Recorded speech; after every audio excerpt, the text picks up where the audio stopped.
आणि पंकजाताईंनी माझ्यावर विश्वास काय आज टाकलेला नाही. मी तुम्हाला आजही सांगतो, मी ह्याच्या आधी पण सांगितलंय, ज्या वेळेस विमलताई आजारी होत्या, माझ्या मुंबईच्या घरामध्ये फर्निचरचं काम, तिथं शेजारचं काम चालू होतं.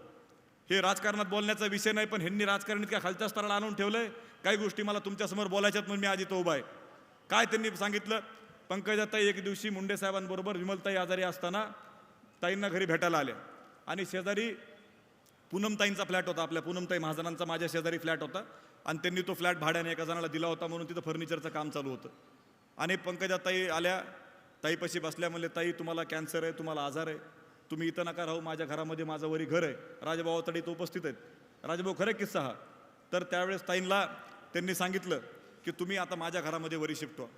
ताई मग वरती पंकजाताईंच्या घरामध्ये शिफ्ट झाल्या आणि पंकजाताईंच्या घरामध्ये शिफ्ट झाल्यानंतर साधारणतः ऑक्टोबर-नोव्हेंबरमध्ये ताई त्या घरामध्ये शिफ्ट झाल्या. 4 फेब्रुवारी 2012 ह्या दिवशी मी होळला भाषण करायला होतो. होळमध्ये माझं भाषण सुरू होतं. नेताजी बापा इथं उपस्थित आहेत, भरपूर लोक आहेत आणि सारंग पुजारी सुद्धा इथं उपस्थित आहे. 2012ला मी तिथं भाषण करायला होतो. असं भाषण सुरू असताना माझा ड्रायव्हर आहे भांबरे, तो कंटिन्यू मला फोन करायला होता आणि मी फोन उचलू शकत नव्हतो कारण माझं भाषण सुरू होतं. मग माझं भाषण थांबवलं त्यांनी. त्यावेळेस आडसकर साहेब स्टेजवर होते, त्यांच्या प्रचारासाठी मी गेलो. तर आडसकर साहेबांनी माझं भाषण थांबवलं आणि म्हणले थांब, तू अर्जंट पहिले फोन कर, मुंबईला काहीतरी अडचण आहे.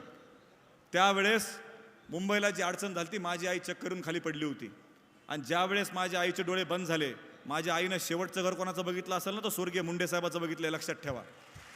ज्यावेळेस त्यांचे डोळे बंद झाले आणि ज्यावेळेस माझ्या आई वारल्या, त्यावेळेस माझ्या घरी त्यांनी आंबेजोगाईला आम्ही आणले.